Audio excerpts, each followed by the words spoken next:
नमस्कार। अनअकैडमी में आप सभी का स्वागत है।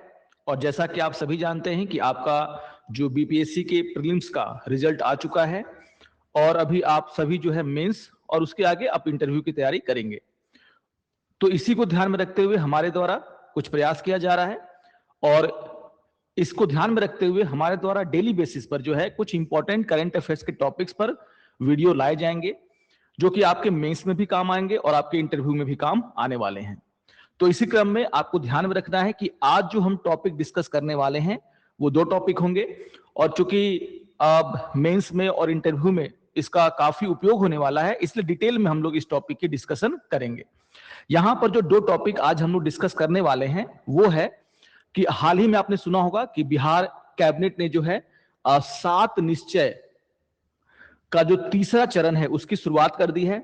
तो ये 7 निश्चय काफी इंपॉर्टेंट होता ही एग्जाम पॉइंट ऑफ व्यू के लिए अगर देखा जाए तो यहां पर आप देखोगे कि आपका आने वाला जो मेंस और इंटरव्यू है उसमें आप देखोगे कि इससे क्वेश्चन पूछे जा सकते हैं या फिर बहुत सारे क्वेश्चंस के आंसर देते समय आप इसका उपयोग कर सकते हैं जो यहां पर बातें कही गई हैं। तो बिहार कैबिनेट ने जो 2025 से 2030 के लिए जो 7 निश्चय का तीसरा चरण शुरू किया है इसको हम लोग यहां पर डिटेल में डिस्कस करेंगे। आखिर वो 7 निश्चय क्या हैं और वो 7 निश्चय को किस तरीके से पूरा करने का यहां पर कार्य किया जा रहा है, डिटेल डिस्कशन यहां पर होने वाली है। इसके अलावा एक और न्यूज जो काफी इंपॉर्टेंट है जो कि पिछले दिनों आपने देखा होगा, क्योंकि बिहार में जो कोसी नदी है उसके कारण जो बाढ़ की समस्या वो काफी गंभीर समस्या है। और यहां पर आप देखोगे जो भेजा बकौर कोसी पुल है उसका जो लास्ट चरण है उसके पूरे होने का जो लास्ट चरण है उसको शुरू किया जा चुका है और कहा जा रहा है कि 26-27 में इसको पूरा भी कर लिया जाएगा। तो एक बाढ़ की जो समस्या थी, कनेक्टिविटी की जो इश्यूज थे उसको डील करने के लिए एक बहुत ही इंपॉर्टेंट है कि ये जो ब्रिज प्रोजेक्ट है वो जल्द से जल्द क्या किया जाए, पूरा किया जाए।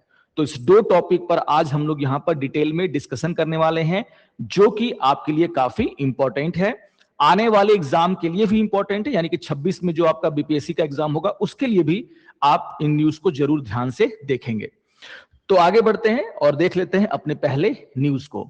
तो जैसा कि मैंने कहा कि नीतीश गवर्नमेंट ने जो है कैबिनेट की बैठक हुई थी पिछले दिनों और वहां पर जो है जो 7 निश्चय उसको जो है फिर से मंजूरी दिया गया है और खास करके इसको बढ़ाया गया है क्योंकि ये इसका तीसरा चरण है। लगातार 5-5 साल करके लगातार जो है इसको बढ़ाया जाता रहा है और यहां पर जो है कैबिनेट ने अप्रूव किया है 2025 से लेकर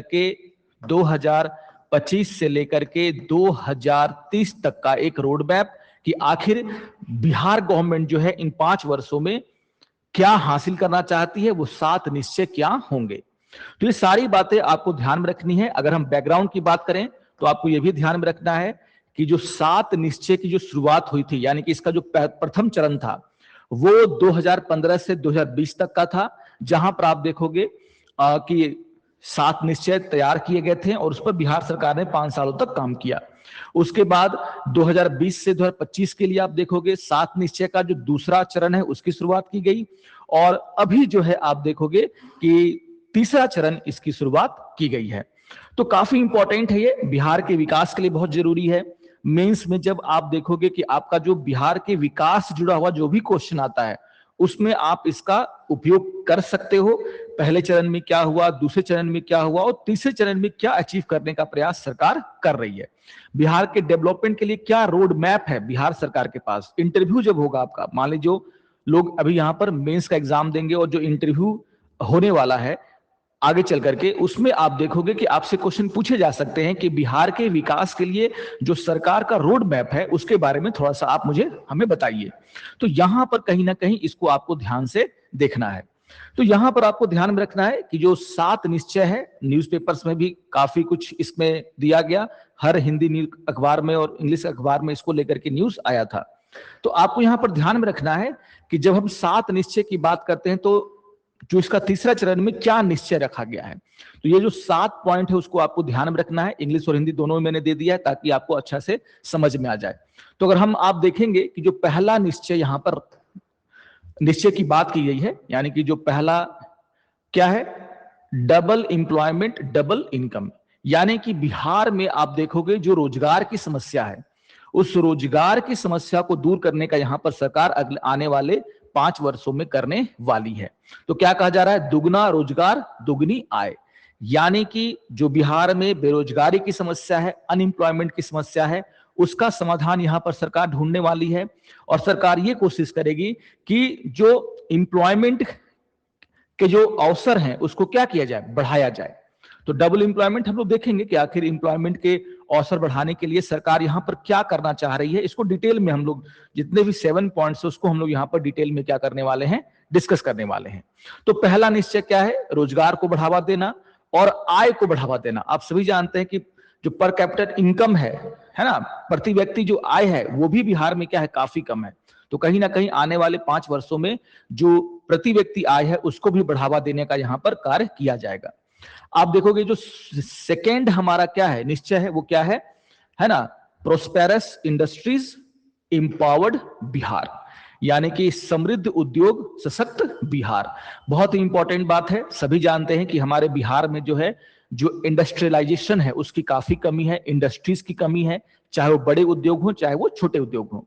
तो यहां पर जो बिहार सरकार है, प्रोस्पेरस इंडस्ट्रीज मतलब कि जो इंडस्ट्रीज के लिए जो माहौल है, इंडस्ट्रीज को लाने का प्रयास किया जाएगा, चाहे वो छोटी हो चाहे बड़ी हो।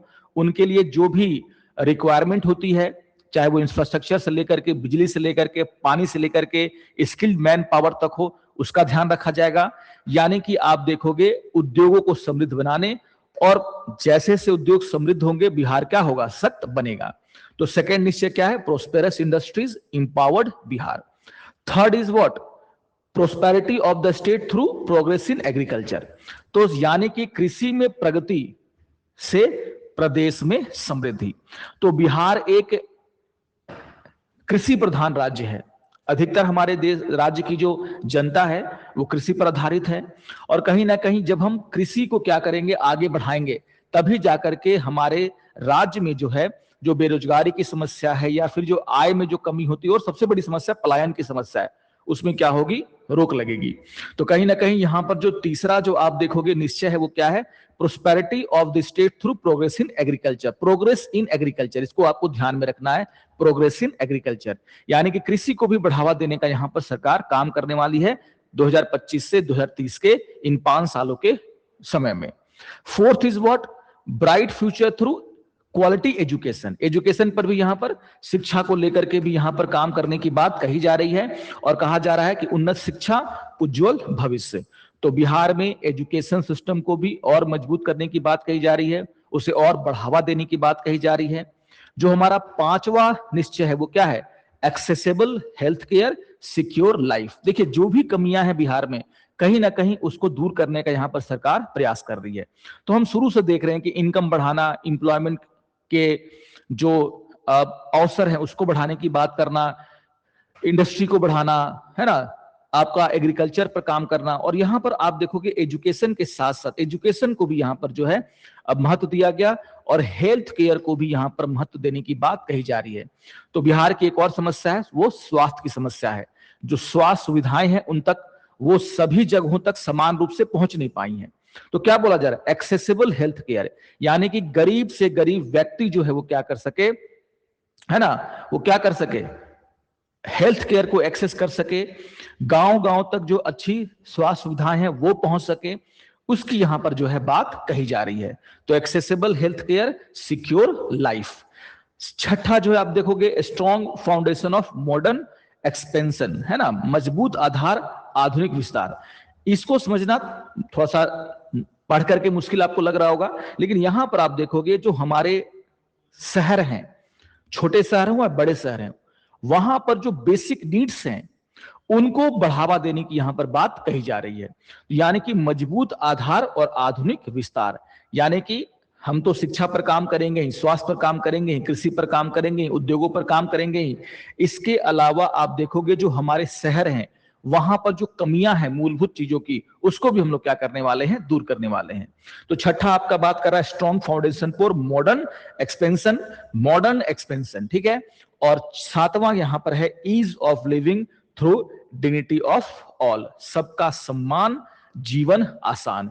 यानी कि एक डिग्निटीफुल लाइफ जीने के लिए जो भी हमें जरूरत पड़ती है, हमें अच्छे स्वास्थ्य की जरूरत है, हमें अच्छे शिक्षा की जरूरत है, हमें अच्छे शहरों की आवश्यकता है, हमें अच्छे जलवायु की आवश्यकता है, इन सभी को पूरा करने का यहां पर प्रयास किया जाएगा। तो ये 7 निश्चय हैं जो कि बिहार सरकार ने जो है तय किया है अपने तीसरे चरण में, यानी कि 2025 से लेकर के 2030 के बीच में इन 7 विषयों पर क्या होने वाला है, काम होने वाला है। देखिए, तो ये 7 पॉइंट्स तो आपको ध्यान में रखने ही है। एग्जाम पॉइंट ऑफ व्यू से क्या है, काफी इंपॉर्टेंट है आने वाले बीपीएससी के एग्जाम के लिए भी, मेंस के एग्जाम के लिए भी और आपके इंटरव्यू के लिए भी। वहां पर पूछा जा सकता है आपसे कि बिहार सरकार का जो 7 निश्चय का जो तीसरा चरण शुरू हुआ है उसमें किन किन एरियाज में फोकस करने की बात कही गई है। लेकिन यहां पर आप देखोगे, आपको ध्यान में रखना है कि हमें जो है थोड़ा सा डिटेल में जो है इसमें बातें करनी है। तो जैसे आप देखोगे, पहला जो हमारा क्या है, जो 7 निश्चय, double employment and double income. तो साफ साफ समझ में आ रहा है कि सरकार क्या कर रही है यहां पर, उसके कुछ क्या है ऑब्जेक्टिव्स हैं कि हमें क्या करना है, बिहार में रहने वाले जो लोग हैं उनके इनकम को डबल करना है। तो आप देखोगे कि सीधी सीधी आप देखोगे कि यहां पर ऑब्जेक्टिव की बात कही जा रही है कि ऑब्जेक्टिव क्या है, जो पहला निश्चय उसका ऑब्जेक्टिव क्या है। तो ऑब्जेक्टिव यही है कि जो एवरेज पर कैपिटा इनकम है स्टेट का, बिहार में रहने वाले लोगों का, उसे जो है क्या किया जाए, डबल किया जाए, डबल किया जाए। तो यहां पर आप देखोगे इसके लिए काफी सारे स्कीम चलाए जा रहे हैं। जैसे एक स्कीम तो बहुत ही फेमस है बिहार में अभी, chief minister women employment scheme, जिसके तहत आप देखोगे 10,000 रुपए पहले चरण में दिए गए हैं। और अगर कोई महिला अपने कारोबार को आगे बढ़ाना चाहती है तो 2 लाख का और, है ना, सहायता यहां पर सरकार आगे चल करके करने वाली है। तो चीफ मिनिस्टर जो वुमेन एम्पावरमेंट स्कीम है वो कहीं ना कहीं इसी से जोड़ करके इसको देखा जा रहा है कि वो सीधे तौर पर जो है महिलाओं के इनकम को क्या करेगा, बढ़ावा देगा, उससे परिवार का इनकम भी क्या होगा, बढ़ेगा। तो आपको ध्यान में रखना है कि आखिर इनकम को बढ़ावा देने के लिए बिहार सरकार क्या करने वाली है और क्या किया जा रहा है। यहां पर आप देखोगे कि इसी के तहत कैबिनेट सरकार ने यह भी कहा कि जैसे आप सभी को पता होगा 2023 में जो है जो पिछड़ी जातियों, कास्ट बेस्ड जो सेंसस हुआ था, सबको पता है, कास्ट जाति आधारित जो जनगणना बिहार में की गई थी, उसमें बिहार सरकार ने सोशियो इकोनॉमिक सेंसस भी कराया था। सोशियो इकोनॉमिक सेंसस, है ना, आर्थिक सर्वेक्षण जिसको हम लोग कह सकते हैं आम भाषा में। तो जो सोशियो इकोनॉमिक सर्वे हुआ था उसमें लगभग 94 लाख ऐसे फैमिलीज को चिन्हित किया गया था जिनको पुअर समझा गया। और कहीं ना कहीं आप देखोगे कि इस सर्वे में जो 94 लाख पुअर फैमिलीज को चिन्हित किया गया है, उनको भी यहां पर कहा जा रहा है कि प्रायोरिटी दिया जाएगा। जो भी, चाहे मुख्यमंत्री महिला योजना ही क्यों ना हो, चाहे अन्य योजनाएं जो सरकार लेकर के आएगी, उनमें इन परिवारों को क्या किया जाएगा, फाइनेंशियल असिस्टेंस या फिर उनको प्रायोरिटी दी जाएगी, जिससे कि उनकी इनकम को बढ़ाया जा सके। और उनका इनकम अगर बढ़ेगा तो पूरा स्टेट में आप देखोगे जो पर कैपिटा इनकम है वो क्या हो जाएगा, बढ़ना शुरू हो जाएगा। तो बिहार सरकार के क्या तरीके हैं, किस तरीके से हम इनकम बढ़ा सकते हैं लोगों के, उसका भी उन्होंने क्या किया है, जिक्र किया है। आप देखोगे कि नया जॉब क्रिएट किया जाएगा, एम्प्लॉयमेंट की अपॉर्चुनिटी क्रिएट करने की बात की जा रही है। और यहां पर सभी को पता है कि सरकार का लक्ष्य है कि आने वाले 5 वर्षों में 1 करोड़ के करीब, 1 करोड़ जो यूथ है खास करके, या फिर 1 करोड़ जो एम्प्लॉयमेंट अपॉर्चुनिटीज हैं उसको क्या किया जाए, जनरेट किया जाए। तो ये सारी बातें आपको ध्यान में रखने की, आखिर जो पहला निश्चय है उसको पूरा करने के लिए सरकार के द्वारा कदम क्या उठाए जा रहे हैं। तो ये भी इक्वली इंपॉर्टेंट है, सिर्फ रटने से नहीं होगा। 7 पॉइंट तो आपको पता होने चाहिए, लेकिन हर पॉइंट्स में जो निश्चय निर्धारित किए गए हैं उसको अचीव करने के लिए सरकार क्या कर रही है, ये भी आपको ध्यान में रखना है। तो पहले निश्चय को अचीव करने के लिए सरकार की क्या योजनाएं हैं वो आपको ध्यान में रखनी है। इसी तरीके से अगर आप देखोगे जो दूसरा हमारा क्या है निश्चय है, वो क्या है, prosperous industry and empowered Bihar, यानी कि समृद्ध उद्योग और सशक्त बिहार। तो आप देखोगे कि ये जो निश्चय है उसका जो मेन ऑब्जेक्टिव है, मेन जो ऑब्जेक्टिव है वो भी यहां पर मैंने दे दिया है, जिसको कि आपको ध्यान में रखना है। तो इस निश्चय का मेन ऑब्जेक्टिव क्या है, 3 यहां पर ऑब्जेक्टिव जो है यहां पर बताए गए हैं सरकार के द्वारा। पहला जो ऑब्जेक्टिव है वो क्या है ना, क्या है कि to make Bihar the new technology hub of the eastern India. बहुत ही इंपॉर्टेंट बात है, to make Bihar the new technology hub of the eastern India. Hindi में कहें तो क्या है, बिहार को पूर्वी भारत का जो है नया क्या है, प्रौद्योगिक केंद्र यानी कि टेक हब जो है बनाना बिहार सरकार चाहती है। तो इस तरीके से यहां पर आप देखोगे इंडस्ट्रीज को डेवलप किया जाएगा, जिससे कि पूर्वी भारत में, है ना, ईस्टर्न इंडिया में कहीं ना कहीं बिहार एक मेजर स्टेट बनकर के उभरे और बड़ी बड़ी कंपनियां जो है बिहार में आकर के इन्वेस्टमेंट करें। तभी तो टेक हब, तो प्रौद्योगिकी केंद्र, यानी कि आप देखोगे आईटी से लेकर के जो भी बड़ी बड़ी जो टेक्नोलॉजी कंपनियां हैं उनको यहां पर अट्रैक्ट करने का प्रयास करेगी बिहार की सरकार, ताकि पूर्वोत्तर में खास करके बिहार को जो है एक टेक्नोलॉजी हब स्टेट के रूप में क्या किया जाए, हब के रूप में क्या किया जाए, विकसित किया जा सके। यानी कि जो प्रौद्योगिकी केंद्र बनाने के लिए आपको क्या करना होगा कि जो टेक कंपनियां हैं उनको आपको यहां पर बुलाना होगा और उनके लिए माहौल क्रिएट करना होगा।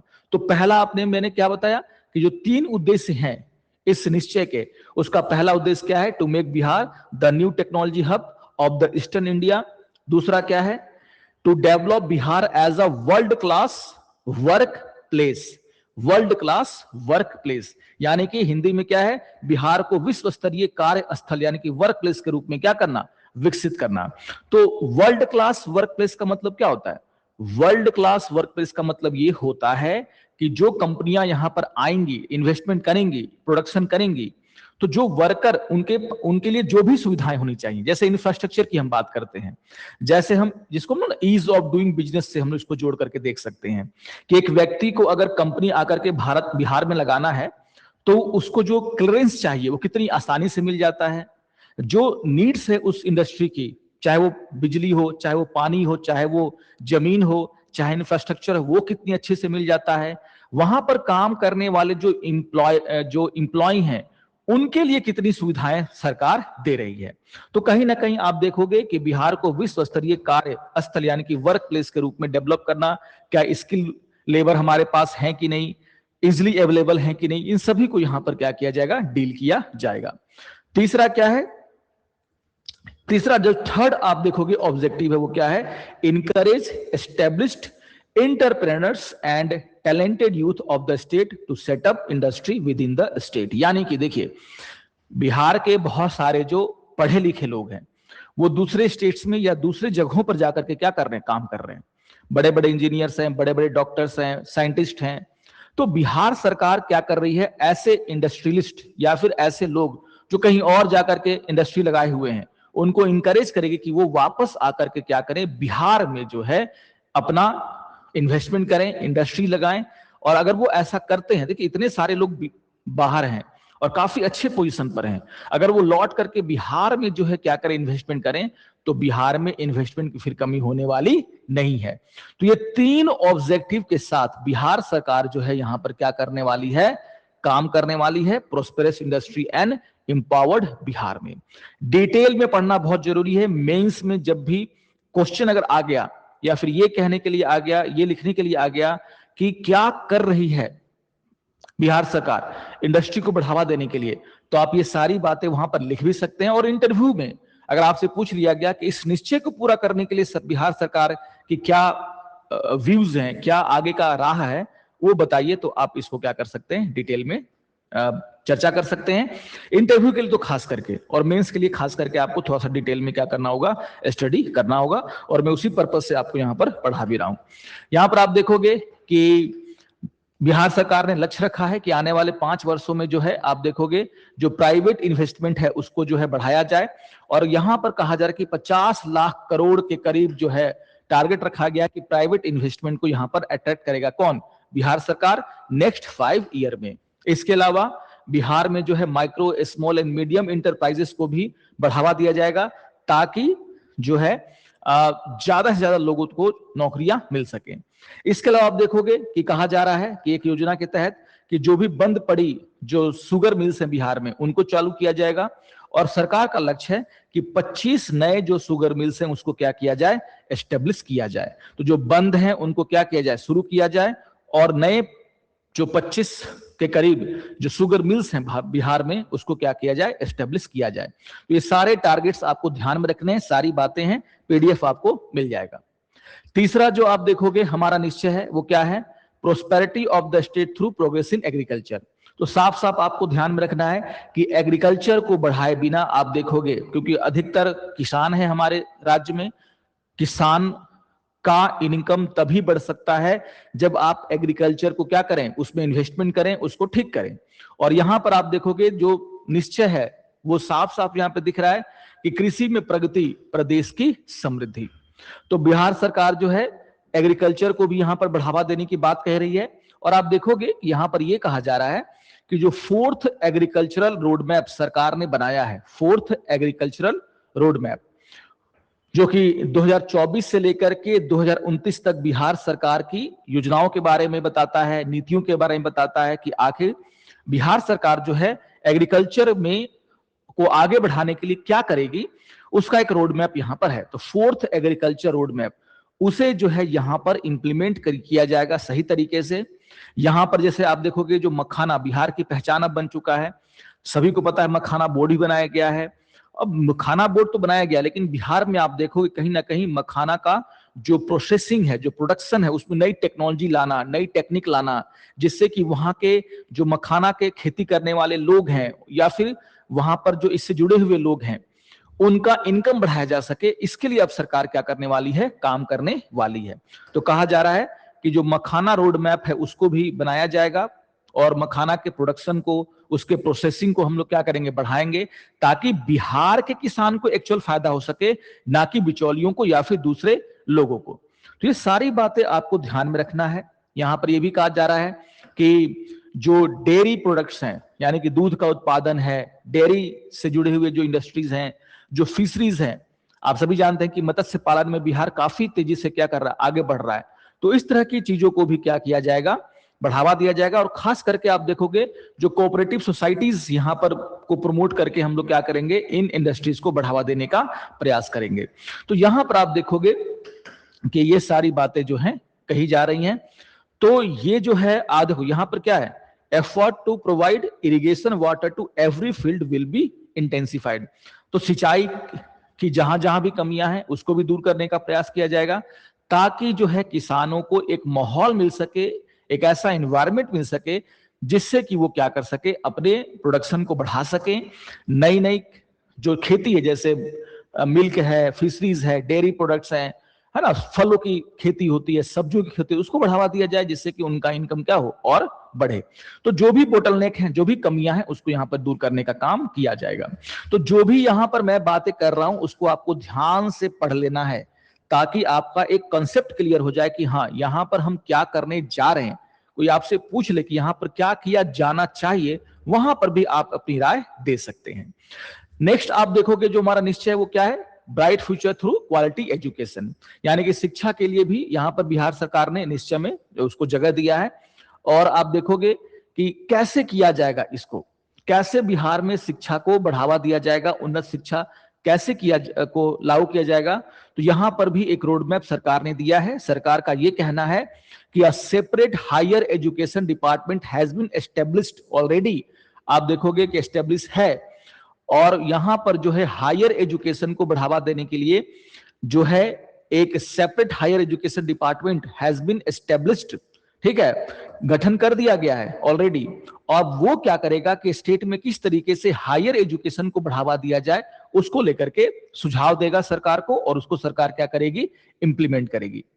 यहां पर यह भी कहा जा रहा है कि पहले से जो मौजूद हैं, ये तो चलो ठीक है, नए नए हम लोग इंस्टीट्यूट खोलेंगे, प्रमोट करेंगे, लेकिन पहले से जो हमारे पुराने जो कॉलेजेस हैं, महाविद्यालय हैं, जो एजुकेशनल इंस्टीट्यूशंस हैं, जो प्रेस्टिजियस हमारे क्या है, प्रेस्टिजियस क्या है, कॉलेजेस हैं, उनको भी यहां पर जो है बढ़ावा देने की बात कही जा रही है। उनको सेंटर ऑफ एक्सीलेंस, यानी कि बिहार में जो महाविद्यालय हैं, जो ऐसे एजुकेशनल इंस्टीट्यूट हैं जिनका नाम बहुत है, उनको और बढ़ावा दिया जाएगा, उनको सेंटर ऑफ एक्सीलेंस में जो है बदला जाएगा। तो ये भी एक बहुत ही इंपॉर्टेंट पॉइंट है जिसको कि आपको ध्यान में रखना है।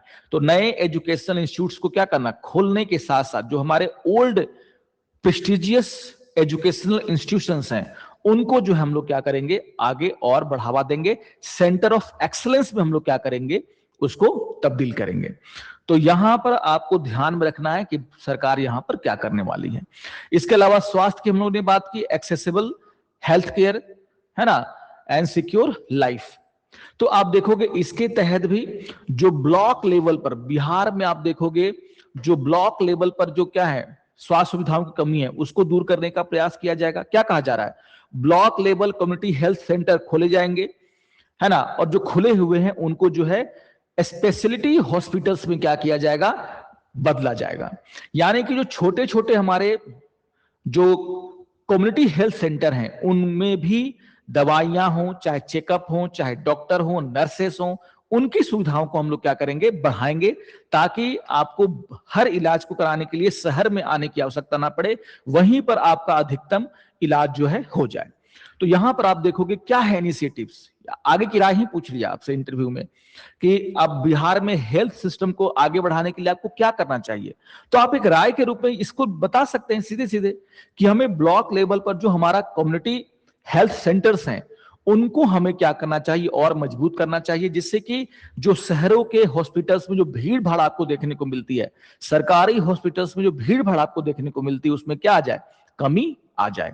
तो आप देखोगे एक राय के रूप में भी आप इसको इंटरव्यू में बता सकते हैं। अभी इंटरव्यू प्रोग्राम हमारा चल रहा है अनअकैडमी का, वहां पर आपसे क्वेश्चन पूछा जा सकता है कि बताइए कि हाँ स्वास्थ्य जो सेवाएं हैं बिहार में उसकी क्या स्थिति है, और जो निश्चय लिया गया है बिहार सरकार के द्वारा कि हम क्या करेंगे, सुलभ स्वास्थ्य और सुरक्षित जीवन, स्वास्थ्य सुविधाओं को बढ़ाएंगे, उसके लिए आपकी नजर में क्या किया जाना चाहिए। तो आप इस तरह की वहां पर बातें भी कह सकते हैं। तो block level community health centre को स्पेशलिटी हॉस्पिटल्स में बदलना। इसके अलावा आप देखोगे क्या बोला जा रहा है कि district hospitals will be upgraded to super speciality hospitals, यानी कि जो ब्लॉक लेवल में हॉस्पिटल्स हैं उनको भी अपग्रेड किया जाएगा, और जो डिस्ट्रिक्ट हॉस्पिटल्स हैं उनको भी सुपर स्पेशलिटी हॉस्पिटल्स में क्या किया जाएगा, बदला जाएगा। ठीक है, तो विशिष्ट अति विशिष्ट चिकित्सा केंद्र, तो ये बहुत ही इंपॉर्टेंट बातें हैं जिससे कि हमारे बिहार के गांव गांव तक है ना लोगों को अच्छी स्वास्थ्य सुविधाएं मिल जाएं। देखिए स्वास्थ्य सुविधा ऐसी होनी चाहिए जिसको प्राप्त करना काफी आसान हो, और जब ब्लॉक लेवल पर आप इस तरह के काम करेंगे तभी जाकर के ग्राउंड लेवल पर आप देखोगे लोगों को जो है क्या मिलेगा, अच्छी स्वास्थ्य सुविधाएं हासिल हो पाएंगी। तो कहीं ना कहीं जो एक रोड मैप है वो यहां पर दिखता है कि बिहार सरकार यहां पर क्या करने वाली है। ये सारी बातें आपको ध्यान में रखनी है।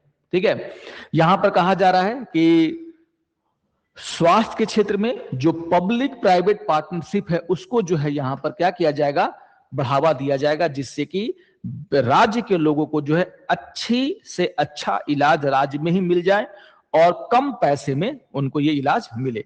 तो public private partnership will be encourage to improve education and treatment facility in the state, new medical college and hospitals. तो स्टेट्स में जो न्यू मेडिकल कॉलेज खोले जाएंगे, जो हॉस्पिटल्स खोले जाएंगे, कहीं ना कहीं पब्लिक प्राइवेट पार्टनरशिप के जरिए खोले जाएंगे, जिससे कि क्वालिटी एजुकेशन जो डॉक्टर की पढ़ाई है वो भी अच्छी हो, और साथ ही साथ वहां पर ट्रीटमेंट फैसिलिटी भी क्या हो, काफी अच्छा हो। तो ये रोड मैप है बिहार सरकार का कि आगे चल करके वो कैसे बिहार में स्वास्थ्य सुविधाओं को आगे बढ़ाने वाली है। यहां पर कहा जा रहा है कि जो रिमोट एरिया है, रिमोट रूरल एरिया है बिहार में, वहां पर भी जो है बेटर मेडिकल फैसिलिटी पहुंचाने का काम किया जाएगा। और यहां पर जो है जो सबसे वो तो करेंगे ही, इसके साथ साथ एक और समस्या है बिहार में, आप देखोगे जो गवर्नमेंट डॉक्टर हैं वो अपना जो दायित्व छोड़ करके क्या करते हैं, प्राइवेट क्लिनिक में जाकर के अपनी सेवाएं देते हैं। तो बिहार सरकार का ये साफ साफ कहना है कि policy to ban private practice by government doctor will be implemented, यानी कि ऐसी पॉलिसी बनाई जाएगी जिससे कि जो सरकारी डॉक्टर हैं, सरकारी हॉस्पिटल में डॉक्टर हैं, वो कोई भी प्राइवेट प्रैक्टिस ना कर सके, क्योंकि ये बहुत बड़ी समस्या है बिहार की। तो कहीं ना कहीं एक रोड मैप यहां पर दिखता है कि आने वाले 5 सालों में बिहार सरकार किस तरीके से ब्लॉक लेवल से लेकर के डिस्ट्रिक्ट लेवल से लेकर के प्राइवेट पार्टनरशिप से लेकर के जो कमियां हैं पॉलिसीज में उसको दूर करके अच्छी स्वास्थ्य सुविधाएं बिहार की जनता को दिला पाएगी। तो इसके लिए क्या रोड मैप है ये भी मैंने आपको यहां पर बता दिया है। तो सिर्फ इनिशिएटिव्स पढ़ने से काम नहीं चलेगा, 7 निश्चय पढ़ने से काम नहीं चलेगा। उन निश्चय को पूरा करने के लिए सरकार के द्वारा क्या कदम उठाए जा रहे हैं या क्या कदम उठाए जाने चाहिए, ये भी आपको पता होना चाहिए। अब देखिए, जो नेक्स्ट हमारा क्या है, जो निश्चय है वो क्या है, a strong foundation for modern expansion. Modern expansion यानी कि मजबूत आधार, आधुनिक विस्तार। तो जैसे मैंने कहा था शुरुआत में कि जो हमारे अर्बन एरियाज हैं, है ना, सिटीज हैं, छोटी सिटी हो बड़ी सिटीज हैं, वहां पर आप देखोगे कि जो लोगों को बेसिक सुविधाएं चाहिए, है ना, अच्छी सड़कें चाहिए, गलियां अच्छी होनी चाहिए, नालियां अच्छी होनी चाहिए, बेसिक जो एमिनिटीज हम लोग बोलते हैं, उसको भी यहां पर क्या किया जाएगा, बढ़ावा दिया जाएगा। यानी कि जो हमारे शहर हैं उनमें जो आप देखोगे new modern planned cities will be developed. तो बिहार में यहां पर सरकार का लक्ष्य है कि नए मॉडर्न और प्लान्ड वे में सिटीज को यहां पर डेवलप किया जाए, जिसमें कि जो भी बेसिक नीड्स होती हैं, है ना, उसको हम लोग प्रोवाइड करेंगे। और साथ ही साथ यहां पर यह कहा जा रहा है कि and affordable housing will be provided for the urban poor. अब आप देखोगे कि शहरी क्षेत्र में जो रहने वाले गरीब हैं, चूंकि शहरों में रेंट काफी महंगा होता है, ज्यादा होता है, घर काफी महंगे होते हैं, तो लोग क्या करते हैं, फिर अपनी आवास की जो जरूरत है उसको पूरा करने के लिए वो झोपड़ियां बनाते हैं। सरकारी लैंड पर फिर वो क्या करेंगे, उसका इंक्रोचमेंट करते हैं। तो कहीं ना कहीं अगर अफोर्डेबल हाउसिंग प्रोवाइड करा दी जाए शहरों में, तो कहीं ना कहीं जो झोपड़पट्टी का विकास हो जाता है या फिर सरकारी जमीन का इंक्रोचमेंट हो जाता है, इसको कम से कम रोका जा सकता है। तो आप देखोगे इसी को ध्यान में रखते हुए ये निश्चय यहां पर रखा गया है, strong foundation of modern expansion. यानी कि बिहार सरकार भविष्य को ध्यान में रख करके भी निश्चय यहां पर उसने रखा है कि आने वाले समय में किस तरीके से बिहार में नई सिटीज और ऐसी सिटीज जहां पर हर वो बेसिक नीड्स एक सिटीजन को चाहिए वो यहां पर दिया जाएगा, सिटी में रहने वाले लोगों को जो चाहिए वो दिया जाएगा। और साथ ही साथ जो अर्बन पुअर हैं उनका भी यहां पर ख्याल रखा जाएगा। अफोर्डेबल हाउसिंग की यहां पर बात कही जा रही है। तो बहुत ही इंपॉर्टेंट है ये, जिसको कि आपको यहां पर समझना है। और यहां पर क्या कहा जा रहा है कि टू इंप्रूव कनेक्टिविटी, शहरों में कनेक्टिविटी की भी बहुत समस्या होती है, जाम लगा रहता है घंटों घंटे। तो क्या कहा जा रहा है कि to improve connectivity within cities, है ना, 5 new expressway will be constructed. तो जो नए शहर बसाए जाएंगे, जो पुराने शहर है उनके बीच में कहीं ना कहीं कनेक्टिविटी को बढ़ावा देने के लिए जो है आप देखोगे जो एक्सप्रेसवेज है, 5 न्यू एक्सप्रेसवेज को यहां पर कंस्ट्रक्ट करने की बात कही जा रही है। इसके अलावा आप देखोगे जो रूरल रोड है, गांव की सड़कें हैं, उनको भी, अभी तो क्या था, हमने गांव गांव में सड़क बना दिया, अब ये कहा जा रहा है कि अब उनको डबल लेन में कन्वर्ट किया जाएगा, जिससे कि आवाजाही और आसान हो जाए। तो rural road will be widened to 2 lanes in the phased manner. तो फेज मैनर में आप देखोगे जो गांवों में सड़कें बनाई गई हैं उनको भी क्या किया जाएगा, धीरे धीरे और चौड़ा किया जाएगा, चौड़ीकरण किया जाएगा, जिससे कि जो भी कनेक्टिविटी का इशू है शहरों में वो भी दूर हो जाए, और गांवों के बीच में जो कनेक्टिविटी है, शहर और गांव के बीच में जो कनेक्टिविटी है, वो भी हम यहां पर क्या कर सके, दूर कर सके। तो काफी इंपॉर्टेंट बातें हैं, इसको आपको ध्यान रखना है। क्या कहा जा रहा है कि शहरों में जो सोलर एनर्जी है उसको बढ़ावा दिया जाएगा। जो भी लोग अपने छतों पर सोलर पावर प्लांट जो है, सोलर पैनल जो लगाना चाहते हैं, उनको सरकार क्या करेगी, इंसेंटिव भी दे सकती है, बढ़ावा देगी। तो ये सारी चीजें जो है यहां पर एक मॉडर्न सिटीज का सपना यहां पर बिहार सरकार देख रही है। ठीक है। और यहां पर जो है आपका आखिरी निश्चय क्या है, ease of living through dignity of all, यानी कि सबका सम्मान, जीवन आसान। यानी कि यहां पर आप देखोगे, ठीक है, तो जो भी हमारे स्टेट में रहने वाले लोग हैं, बिहार की जनता जो है, उनको जो है ईज ऑफ लिविंग, मतलब ईज ऑफ लिविंग का मतलब क्या आता है, जो एक इंसान को गरिमापूर्ण जीवन जीने के लिए, डिग्निटीफुल लाइफ जीने के लिए जो भी जरूरत होती है, रोटी कपड़ा और मकान, इसके अलावा शिक्षा, अच्छा स्वास्थ्य, है ना, अच्छा पर्यावरण, इन सभी का जो है उनको देने का क्या किया जाएगा, प्रयास किया जाएगा। तो कहीं ना कहीं आप देखोगे कि जो मॉडर्न जो भी डिग्निटीफुल लाइफ जीने के लिए जो भी चीज की जरूरत है, उसको यहाँ पर प्रोवाइड किया जाएगा। गवर्नमेंट का रिस्पॉन्सिव एंड गुड गवर्नेंस है ना। रिस्पॉन्सिव का मतलब क्या होता है? रिस्पॉन्सिव गवर्नेंस का मतलब क्या होता है? मान लीजिए एक शहर में जो है नाली की समस्या है, तो एक रिस्पॉन्सिव गवर्नेंस गवर्नमेंट जो होगी, रिस्पॉन्सिव जो गवर्नमेंट होगी, वो क्या करेगी? तुरंत उसका समाधान निकालेगी, और ऐसा समाधान निकालेगी जो टेम्पोररी ना हो, बल्कि उस समस्या को जड़ से क्या करे? खत्म करे। तो कहीं ना कहीं जो भी समस्याएं हैं नागरिकों की, उनको तुरंत उसका क्या करना? हल करना। इसी को हम लोग कहते हैं क्या? Responsive governance. तो यहां पर बिहार सरकार का कहना है कि मॉडर्न टेक्नोलॉजी का हम लोग यूज करेंगे, इनोवेशन करेंगे, और साथ ही साथ गवर्नमेंट को क्या बनाएंगे? मोर रिस्पॉन्सिव, यानी कि गुड सुशासन की यहां पर क्या की जा रही है? बात कही जा रही है। तो ये 7 निश्चय हैं, है ना। और 7 निश्चय में सबसे इंपॉर्टेंट, अगर आप इंटरव्यू देने जाइएगा, आप मेंस का उत्तर लिखने जाइएगा, वहां पर आपको डिटेल में चर्चा करनी पड़ सकती है कि हर निश्चय को पूरा करने के लिए जो है क्या क्या प्रयास बिहार सरकार करने जा रही है। और ये बहुत इंपॉर्टेंट है, आपका जो सोच है वो क्लियरली यहां पर दिखना चाहिए कि क्या किया जाएगा इन 7 निश्चय को पूरा करने के लिए। तो ये मैंने डिटेल में आपको इसलिए दे दिया है ताकि हम लोग एक अच्छी चर्चा कर सकें, जिससे कि आपको सब कुछ क्लियर होता जाए। तो ये था हमारा पहला न्यूज आज का, जहां पर हमने ये सारी बातें यहां पर कर ली हैं। आप लोग डिटेल से इस पूरे को देख लीजिएगा, और पीडीएफ आप पे अवेलेबल होगा, तो आप उसको डाउनलोड करके क्या कर सकते हैं? पढ़ भी सकते हैं।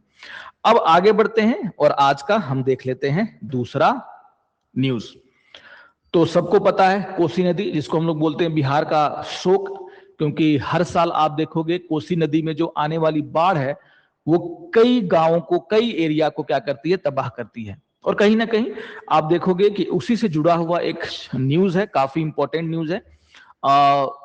और यहां पर आप देखोगे कि हम बात कर रहे हैं भेजा बकौर कोसी पुल परियोजना की। तो आने वाला जो एग्जाम है बीपीएससी का, उसमें भी ये काफी इंपॉर्टेंट भूमिका निभाएगा। मेंस के एग्जाम में भी जब हम इस तरह के क्वेश्चन जब हमारे सामने आ जाते हैं कि बिहार में जो बाढ़ की समस्या है उसको दूर करने के लिए क्या सरकार कदम उठा रही है, वहां पर आप इस परियोजना का नाम लिख करके बता सकते हैं कि हाँ ये सब काम किए जा रहे हैं। या फिर जो कनेक्टिविटी का इशू है, बहुत सारे बिहार के ऐसे क्षेत्रों में जहां पर बाढ़ आता है, तो कहीं ना कहीं उसको भी आप देखोगे डील करने में ये काम आने वाला है। तो यहां पर एक न्यूज आया कि जो भेजा बकौर कोसी पुल बना, कोसी नदी पर जो पुल बन रहा है, वो लगभग कंप्लीट होने के कगार पर है, क्योंकि उसका जो तीसरा और आखिरी चरण है वो क्या किया गया है? शुरू किया गया है। पीआईबी में भी इसको लेकर के न्यूज आया था। क्विक फैक्ट्स देख लेते हैं इस पुल को लेकर के, जो कि आपको ध्यान में रखना है एग्जाम पॉइंट ऑफ व्यू से भी और इंटरव्यू पॉइंट ऑफ व्यू से भी। क्या है कि लेंथ ऑफ द प्रोजेक्ट क्या है? 13, है ना, 13.300 किलोमीटर, है ना, 13.3, लगभग हम लोग बोलेंगे 13 किलोमीटर का ये क्या है? पूरा का पूरा प्रोजेक्ट है, परियोजना की लंबाई है। और आप देखोगे कि लागत कितनी है, प्रोजेक्ट का कॉस्ट कितना है, तो यहां पर लगभग 11,100 करोड़, है ना, 1100 की बात हो रही है यहां पर। तो 1100, अगर टोटल आपको याद नहीं रखना है तो आप अप्रोक्स याद रखिएगा, 1100 करोड़ रुपए जो है इसकी क्या अनुमानित लागत है। और पूरा कब ये होने वाला है? तो कहा जा रहा है कि वित्तीय वर्ष 2026-27 में जो है, यानी कि अगले साल कभी भी जो है आप देखोगे इस पर यातायात शुरू हो सकता है। ये क्विक फैक्ट्स को आपको ध्यान में रखना है। तो ये क्विक फैक्ट्स आपसे कभी भी आने वाले एग्जाम में पूछे जा सकते हैं। ठीक है, कोसी रिवर के बारे में सबको पता है, सौरव ऑफ बिहार, बिहार का शोक के नाम से हम लोग जानते हैं। तिब्बत के पठार से, है ना, निकलती है ये तिब्बत प्लेटू, नेपाल से बहती हुई, है ना, और ये क्या करती है? बिहार में इंटर करती है।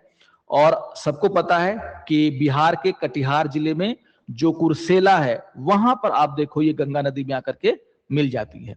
लेकिन गंगा नदी में मिलने से पहले आप देखोगे कि इसके द्वारा काफी भयानक बाढ़ जो है, खास करके बरसात के दिनों में जो है लाया जाता है। कई हजार एकड़ जो जमीनें इसके चपेट में आती हैं, खेती इसके चपेट में आती है, लोगों का जीवन अस्त व्यस्त हो जाता है, कई इलाकों की जो कनेक्टिविटी है वो क्या है? टूट जाती है। तो इसको आपको ध्यान में रखना है। ओके, अब आप देखोगे कि क्या कहा जा रहा है, इस परियोजना का महत्व क्या है। तो सबसे बड़ा है जो बाढ़ प्रभावित क्षेत्र हैं उनमें सुविधाओं को पहुंचाने में तो ये बहुत बड़ी भूमिका निभाएगा। तो आप देखोगे, क्योंकि आप देखोगे कि जो बाढ़ प्रभावित क्षेत्र हैं, खास करके यहाँ पर मधुबनी और सुपौल की चर्चा की जा रही है, तो मधुबनी और सुपौल को कहीं ना कहीं ये क्या करेगा, NH-27 और पटना से क्या कर देगा, जोड़ देगा, जिससे कि अगर बाढ़ भी आती है तो कम से कम जो बेसिक चीजों की सप्लाई यहां पर होती है वो रुके ना, और इस पुल के माध्यम से जो है मधुबनी सुपौल के आसपास के क्षेत्र जो हैं, जो बाढ़ से ग्रसित होंगे, वहां पर सामान हम आसानी से क्या कर सकते हैं, सुविधाएं आसानी से क्या कर सकते हैं, पहुंचा सकते हैं। यहां पर यह भी कहा जा रहा है कि ये जो पुल बन रहा है उससे जो है क्या होगा, जो ब्रिज बन रहा है उससे क्या होगा कि जो नेपाल है और जो हमारे पूर्वोत्तर, खास करके पूर्व बिहार और पूर्वोत्तर के राज्य हैं, उनको भी क्या मिलने वाला है ना, एक सुगम मार्ग मिलने वाला है। तो नेपाल के साथ जो हमारा आवाजाही है बिहार के लोगों की, है ना, चाहे व्यापार ही होता है, उसके लिए भी ये क्या करेगा, काफी अहम भूमिका निभाएगा। तो सीमा पार जो व्यापार है ना, तो बिहार का जो पूर्वी इलाका है उसको ये इससे जोड़ रहा है, किससे, नेपाल से। जोड़ने में इसको आसानी होगी, जिससे कि सीमा पार यानी कि नेपाल और भारत के बीच में, खास करके नेपाल और बिहार के बीच में जो व्यापार होता है उसको क्या मिलेगा, बढ़ावा मिलेगा। यहां पर जो है निवेश को भी बढ़ावा मिलेगा। तो इसके कुछ आर्थिक फायदे क्या होंगे ये भी आपको यहां पर ध्यान में रखना है, ठीक है। तो ये सारी बातें हैं। अब देखिए यहां पर जो तीर्थ यात्रियों को भी कहा जा रहा है कि फायदा होने वाला है, ये जो अगर ब्रिज बन जाता है तो कहा जा रहा है कि बिहार के इस क्षेत्र में जो प्रमुख जो हमारे क्या तीर्थ स्थल हैं, जैसे भगवती उच्चैठ का जो मंदिर है ना, विदेश्वर धाम है ना, उग्रतारा मंदिर है, सिंहेश्वर स्थान है, जैसे जो पवित्र स्थानों में जो लोग आते जाते हैं, श्रद्धालु आते जाते हैं, उनको भी क्या होगी, काफी आसानी होगी, क्योंकि समय कम लगेगा, डिस्टेंस कम हो जा रहा है। यहाँ पर लगभग 44 किलोमीटर करीब यहाँ पर कहा जा रहा है डिस्टेंस क्या हो जा रहा है, कम हो जा रहा है। तो आपको ध्यान में रखना है कि एक ब्रिज बन जाने से एक ब्रिज का जो है आर्थिक महत्व क्या है ना, उसका व्यापार पर क्या असर पड़ेगा, क्षेत्र के विकास पर क्या असर पड़ेगा, है ना, किस तरीके से ये जो ब्रिज है वो कनेक्टिविटी को बढ़ाएगा, बाढ़ प्रभावित क्षेत्रों में किस तरीके से आसानी से हम सुविधाएं पहुंचा सकते हैं, सहायता पहुंचा सकते हैं, उस पर इसका क्या इफेक्ट पड़ेगा। इस वे में इसको आपको क्या करना है, देखना है, ठीक है। तो यहां पर आप देखोगे ये छोटा जरूर न्यूज है लेकिन काफी इंपॉर्टेंट न्यूज है, खास करके हमारा जो बिहार करंट अफेयर्स है उसके लिए। तो ये दो न्यूज ऐसे थे जिस पर हमने आज डिस्कशन किया है, डिटेल डिस्कशन मैंने कर लिया ताकि मेंस और आपके इंटरव्यू में खास करके आपको और फायदा मिल सके। तो इसी तरीके से मैं कोशिश करूंगा कि जो भी इंपॉर्टेंट न्यूज हैं जो आपको फायदा पहुंचा सकते हैं, चाहे आने वाला एग्जाम हो, चाहे मेंस का एग्जाम हो, चाहे इंटरव्यू हो, उसको मैं डेली बेसिस पर लेकर के आऊं ताकि आपको हेल्प मिल सके। तो अगर आपको ये वीडियो अच्छा लगा होगा तो जरूर आप इसको लाइक करेंगे, अपने कमेंट हमें देंगे। तो मिलते हैं नेक्स्ट सेशन में कुछ और इंपॉर्टेंट टॉपिक पर डिस्कशन के साथ। तब तक के लिए नमस्कार और धन्यवाद।